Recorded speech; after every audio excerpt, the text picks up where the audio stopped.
Quran was revealed so that people would know how to deal with all the situations that they may encounter while in this world. In addition, the Sunnah of our Prophet, may God bless him and grant him peace, shows how to implement its teachings into one's life. There are various stories in the Quran about the lives of prophets and devout believers for the faithful to adopt as role models. One of those devout individuals whose excellent moral values should be reflected on and taken as a role model is Maryam. God introduces Maryam as having the character of the ideal Muslim woman. Maryam is one of the two women believers whom God reveals as an example to all the faithful in the Quran. God has made an example for those who believe, the wife of Pharaoh.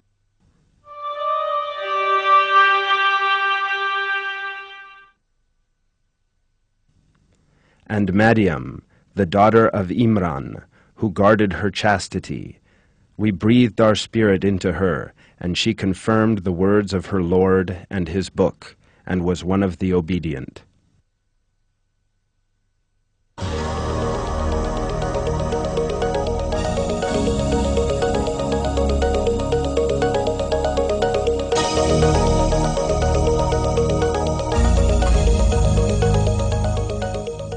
This character is completely different to the common character of women in today's unbelieving societies, where they usually share a common socially acceptable character handed down from their ancestors.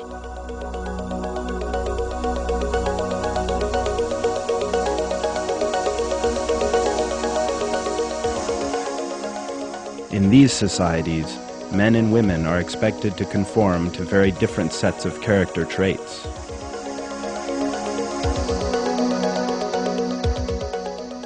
According to the Quran, however, men and women have the same responsibilities and characters.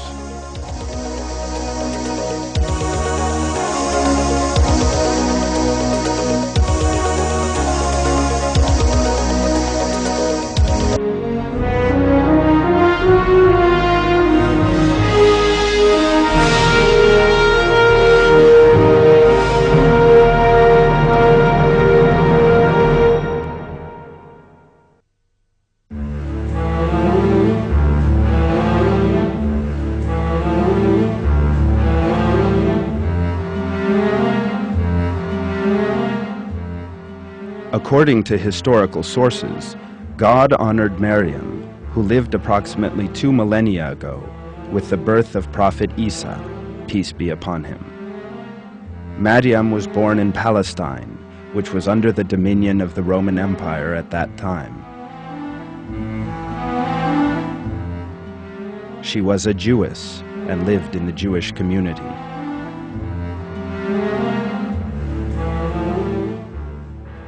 Idolatry was the widespread religion in Rome at that time.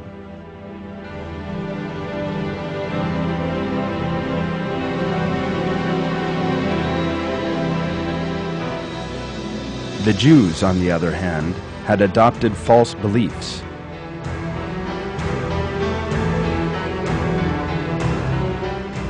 Rebelled against God's commands and were no longer grateful for his gifts to them.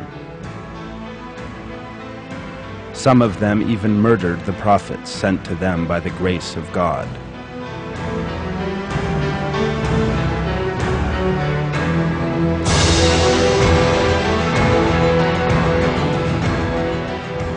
Maryam was born at a chaotic time when the Jews' only hope was their expected Messiah or Savior.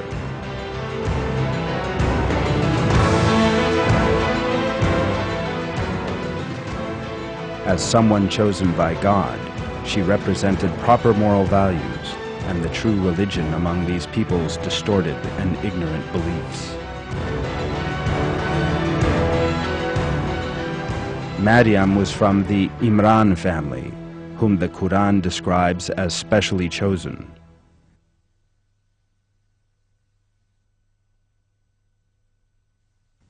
God chose Adam and Nuh, and the family of Ibrahim, and the family of Imran, over all other beings, descendants one of the other.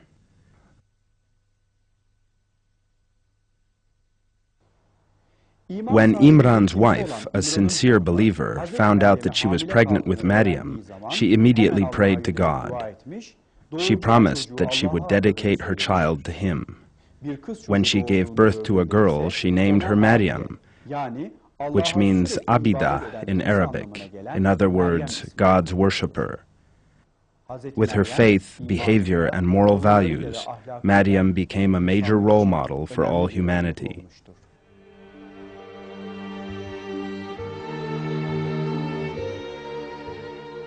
God made her grow in health and beauty, to use the Quran's expression, and gave her a very important responsibility.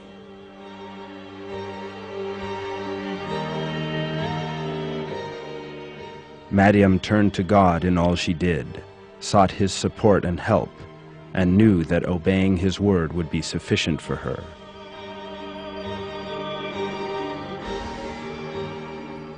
As a result of this sincerity in her faith and submission, she was always rewarded through the mercy of God. She had surrendered to God with a pure faith and was therefore unaffected by people's accusations and comments. By displaying his miracles, God enabled Maryam to see his mercy on, protection of, and compassion for her. For example, the way that Maryam always had food when worshiping is a clear sign of God's support for and mercy on her.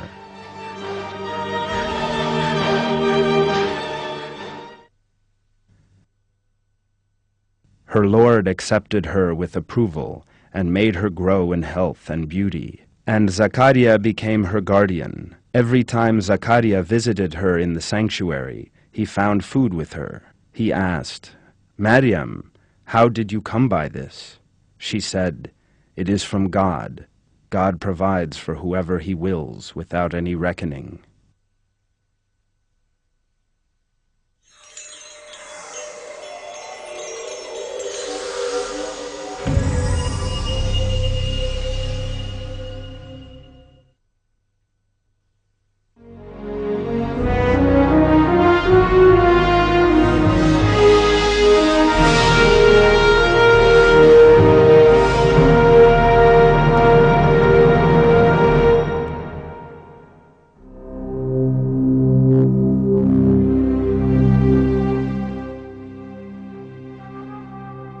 Maryam experienced many miracles throughout her life. One of these was her encounter with Jibril. After a certain period of her life, Maryam departed from the society she lived in and her family and retired to a place in the east. Her encounter with Jibril took place at this time. In the Quran, God reveals that Jibril appeared to Maryam in the guise of a handsome, well-built man. Mention Maryam in the book, how she withdrew from her people to an eastern place and concealed herself from them. Then we sent our spirit to her, and it took on for her the form of a handsome, well-built man. Not knowing that it was Jibril, she sought refuge with God and told him that she held God in the utmost fear and respect. She said, "I seek refuge from you with the All-Merciful. Leave me if you fear God." Her words clearly demonstrate her complete trust in God, as well as the importance she placed upon chastity and devotion to God. Jibril revealed that he was a messenger of God's, and that he had come to her with glad tidings from him. When the angels said, "Maryam, your Lord gives you good news of a word from him. His name is the Messiah, Isa, son of Maryam, of high esteem in this world and the hereafter, and one of those brought near."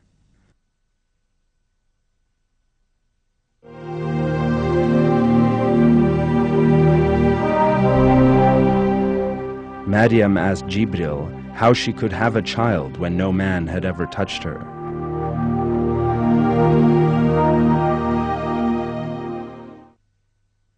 "My Lord, how can I have a son when no man has ever touched me?" He said, "It will be so. God creates whatever He wills. When He decides on something, He just says to it, 'Be,' and it is." By the will of God, Maryam became pregnant with Isa, although no man had ever touched her. Her pregnancy was independent of this world's usual cause and effect relationship. The circumstances of his conception were among the features of Isa's miracle. He said, "It will be so. Your Lord says, 'That is easy for me. It is so that we can make him a sign for humanity and a mercy from us. It is a matter already decreed.' So she conceived him and withdrew with him to a distant place.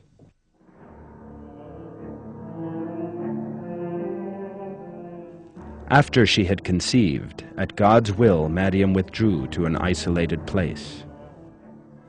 There is, without a doubt, great wisdom in Maryam spending her pregnancy in an isolated spot. One element of this is that in this way, God kept her away from the disturbing behavior of people who would be unable to understand this miraculous state of affairs.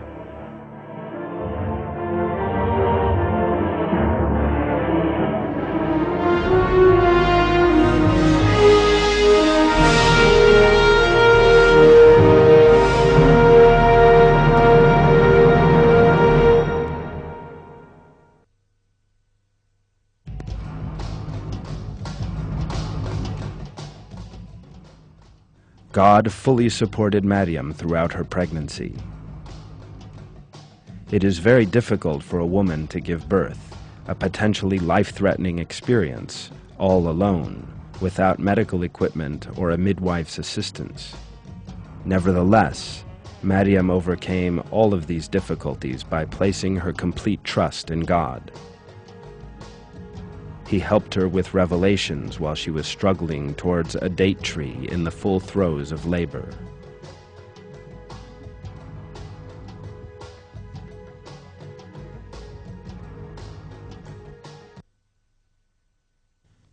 The pains of labor drove her to the trunk of a date palm. She exclaimed, "Oh, if only I had died before this time, and was something discarded and forgotten." A voice called out to her from under her, "Do not grieve. Your Lord has placed a small stream at your feet. Shake the trunk of the palm toward you, and fresh, ripe dates will drop down to you. Eat and drink and delight your eyes." There is also great wisdom in the way that God tells Maryam not to grieve and to eat dates, and that He had created a small stream for her. There are indications of various methods of facilitating birth in all these verses.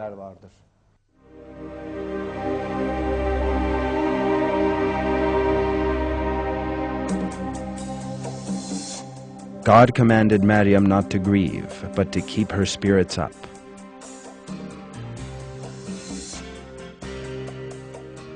Modern medicine has shown that it is most important for mother and baby, for a pregnant woman, or one about to give birth, to avoid stress and to maintain a positive state of mind.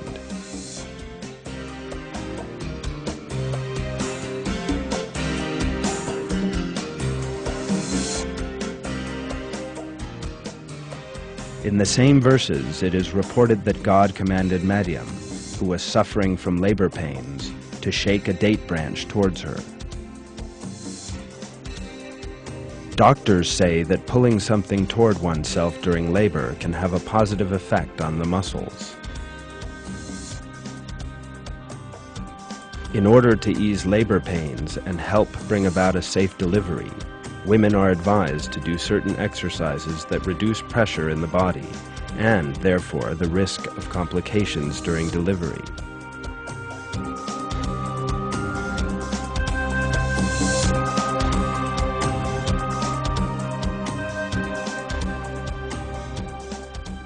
They are also thought to quicken the process of giving birth.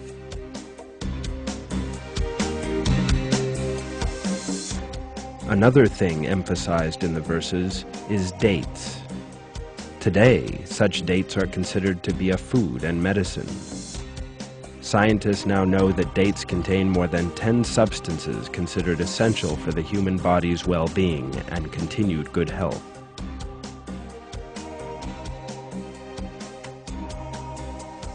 Scientists now inform us that people can survive on dates and water for years because they contain all of the necessary essentials for human life. Dates provide energy, help muscle tissues and nerve cells develop,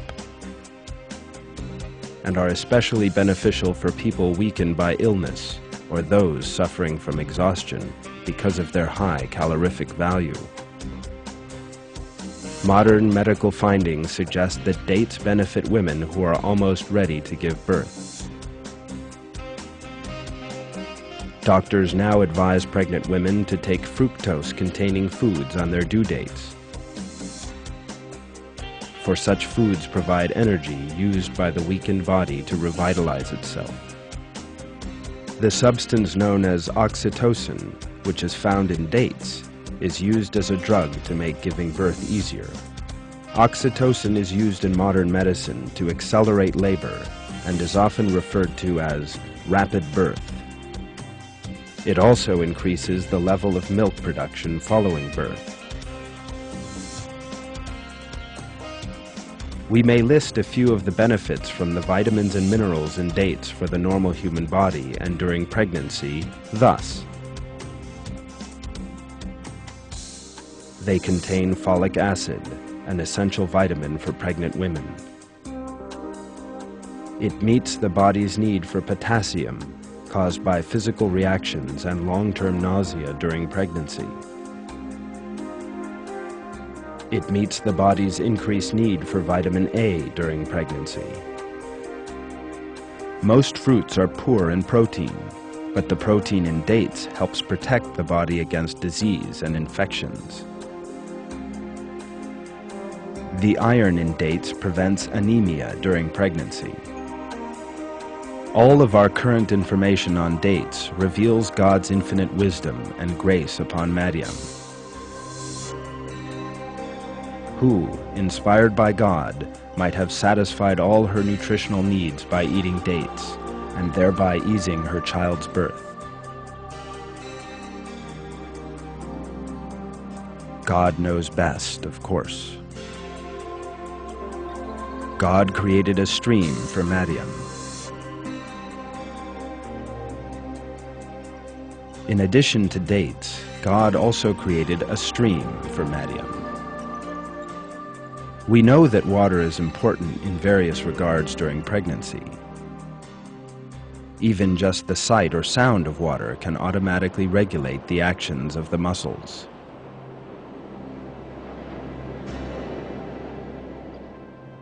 Water, like dates, eases labor pains and regulates muscle tension. In fact, some modern birth clinics have pools in which the delivery takes place. Water intake is especially necessary because the volume of blood increases and because of the developing baby's needs. Women who choose to breastfeed need plenty of water to produce the necessary amount of milk.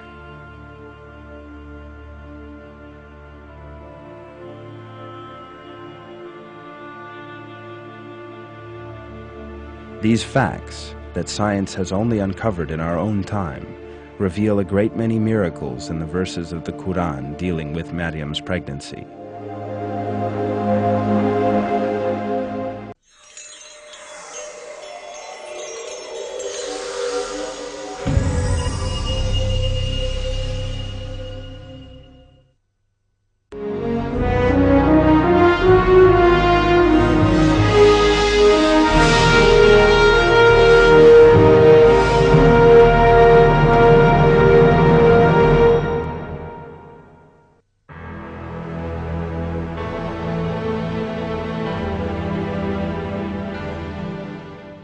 When Maryam returned with Isa, her people could not comprehend God's miracle.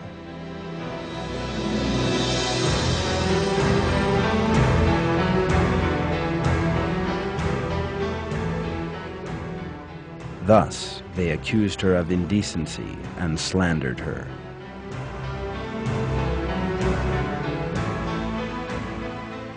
God reveals some of these slanders.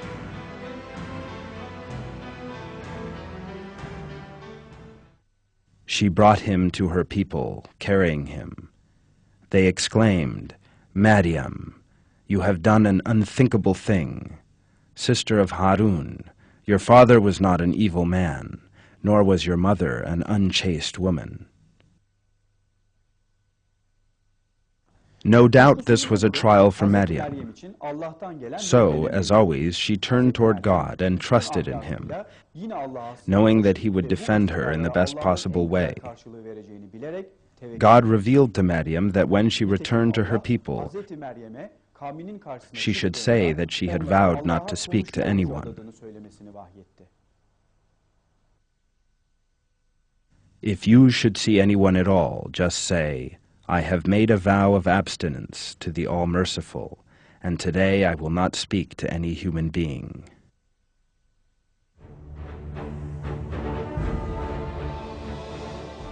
When Maryam returned to her people, she indicated Isa to those who slandered her.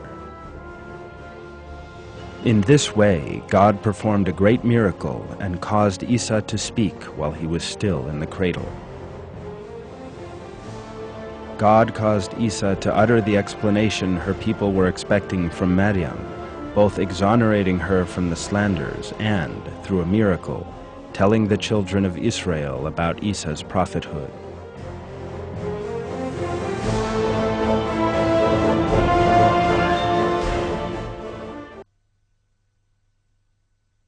She pointed toward him. They asked, "How can a baby in the cradle speak?" He said, "I am the servant of God. He has given me the book and made me a prophet.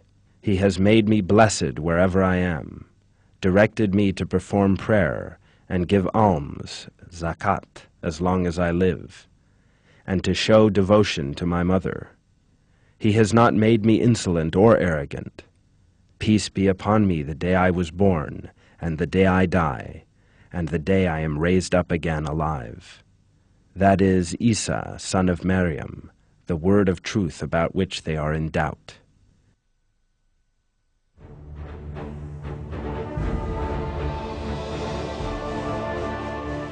This miraculous speech revealed Maryam's honorable and pure nature, and foiled the traps of the unbelievers in the best possible way.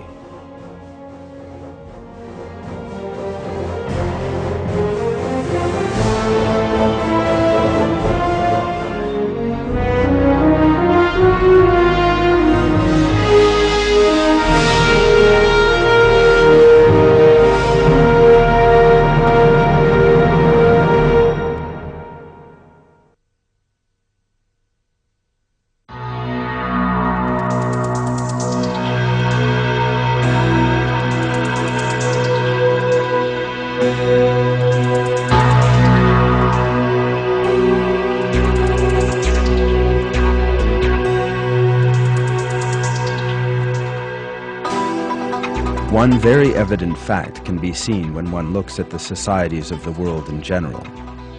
There are many unemployed and needy women in many countries of the world who suffer from violence and abuse. Yet for some reason, no lasting solution to this problem has been found. Yet this impasse stems entirely from the fact that the solution is being sought in the wrong place. As in all matters, the only solution lies in abiding by the moral values of the Quran. Many people are unaware of the importance and value Islam places upon women. These people who do not know this reality, as well as all others with insufficient knowledge of the Quran, try to protect their rights by working within their worldview, which follows the logic of unbelief. They are therefore unable to find a lasting solution. Islam attaches great importance to women. Through many verses of the Quran, God has placed women and women's rights under protection. In societies that live far removed from the moral values of the Quran, there are certain values to which people attach enormous importance and on which they expend enormous energy throughout their lives. Factors such as someone being rich and esteemed, having a particular career and becoming famous, or being physically attractive are of the greatest importance for people who have adopted this false perspective. Although these criteria of superiority may vary from society to society, their broad lines are generally the same. At the root of ongoing discussions regarding women's proper role lie the very same wrong criteria. By applying their society's misguided tradition and self-made criteria, they continue to treat women as second-class citizens. Yet when we look at the Quran, we see that God reveals that taqwa, or piety, is the sole measure of superiority among human beings.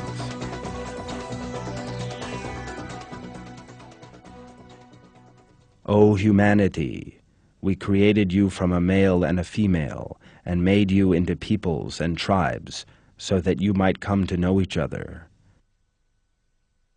The noblest among you, in God's sight, is the one with the most taqwa. God is all-knowing, all-aware.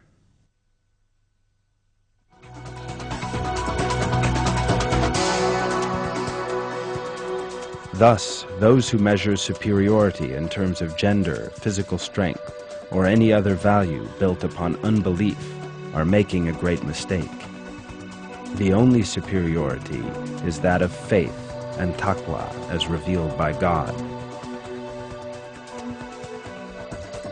Matters such as women's status in society, their importance to family life, and whether or not they should work, have been important subjects of debate all over the world for many years.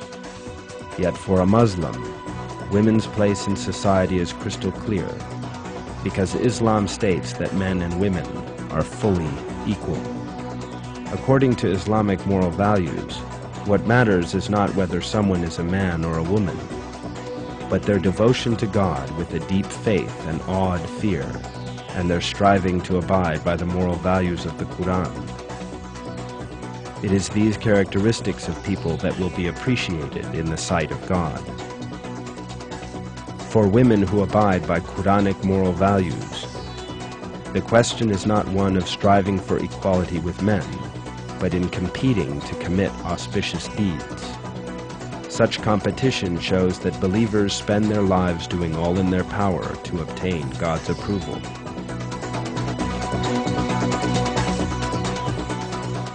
In the Quran, God reveals that it is these endeavors that will bring people to the fore in this world and the next.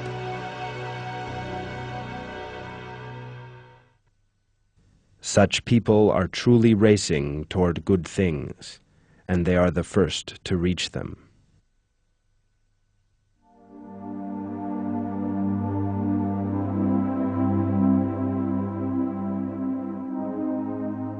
In the Quran, God emphasizes the importance of good behavior displayed towards mothers.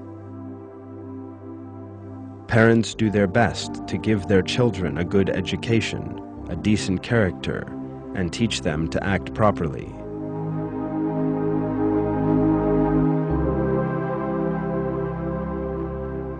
A person must have respect for this altruism and appreciate the efforts made on his or her behalf.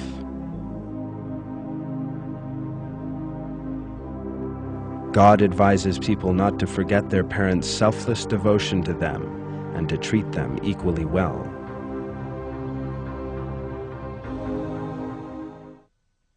Your Lord has decreed that you should worship none but Him, and that you should show kindness to your parents. Whether one or both of them reach an old age with you, do not say "Ugh" to them out of irritation, and do not be harsh with them. Rather, speak to them with gentleness and generosity. Take them under your wing, out of mercy, with due humility, and say, O Lord, show mercy to them as they did in looking after me when I was small.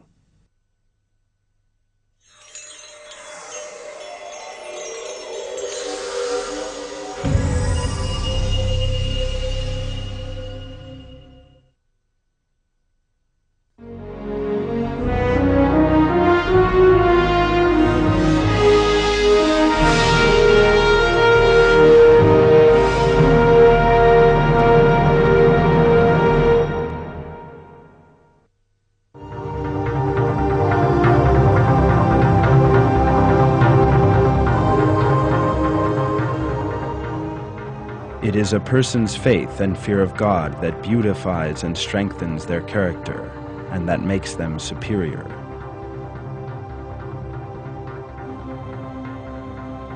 As they do for all people, the moral values of the Quran bestow the strongest, healthiest, and most beautiful characteristics on women.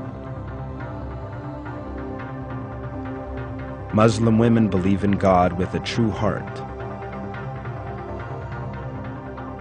submit completely to Him, are aware that there is no other deity, that He is the Lord of every being and thing, and that He is all-powerful. God gives good news to those who submit to Him.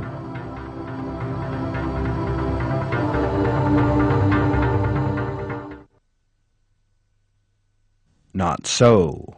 All those who submit themselves completely to God and are good doers will find their reward with their Lord. They will feel no fear and will know no sorrow. Since they take the Quran as their guide, Muslim women always behave in the correct manner, take wise decisions, and therefore obtain the best results in all they do. They live far removed from the stresses and troubles inflicted on women by irreligion. Immaturity and a failure to behave rationally and reasonably when the right thing conflicts with one's own desires are forms of behavior that humiliate one. The fact is, however, that the noble and best thing to do against the evil insinuations of one's earthly desires is to guard against them and follow one's conscience. Muslim women have the dignity and character to reject such debasing behavior for small gains. God draws attention to this powerful, immovable, and honorable character in the Quran. O you who believe, if any of you renounce your religion, God will bring forward a people whom He loves and who love Him, humble to the believers, fierce to the unbelievers, who strive in the way of God and do not fear the blame of any censurer. That is the unbounded favor of God, which He gives to whoever He wills. God is boundless, all-knowing.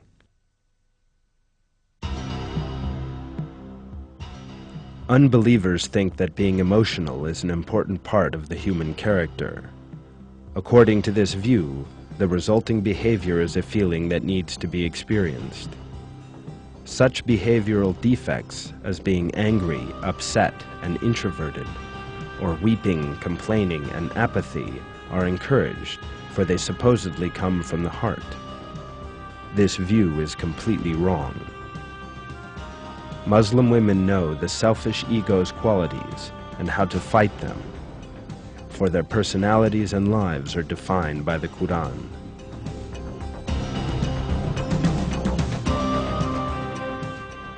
Muslim women guard themselves against all such behavioral defects out of their strong love and fear of God.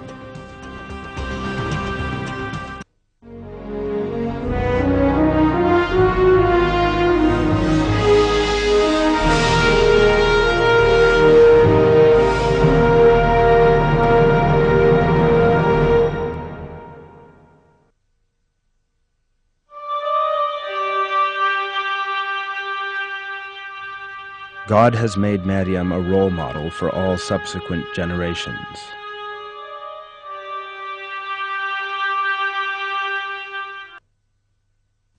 God has chosen you and purified you. He has chosen you over all other women. God reveals the perfect character of a Muslim woman in that of Maryam. All the moral attributes for which men are held responsible in the ideal Muslim character described in the Quran also apply to women. Everyone, be they man or woman, must be devoted to God with a sincere love. They must live in a manner that will be pleasing to our Lord, holding Him above all things. Everyone who lives by such a sincere faith will, by the will of God, enjoy the greatest reward in His sight. Men and women who are Muslims, men and women who are believers, men and women who are obedient, men and women who are truthful, men and women who are steadfast, men and women who are humble, men and women who give alms, men and women who fast, men and women who guard their chastity, men and women who remember God much. God has prepared forgiveness for them and an immense reward.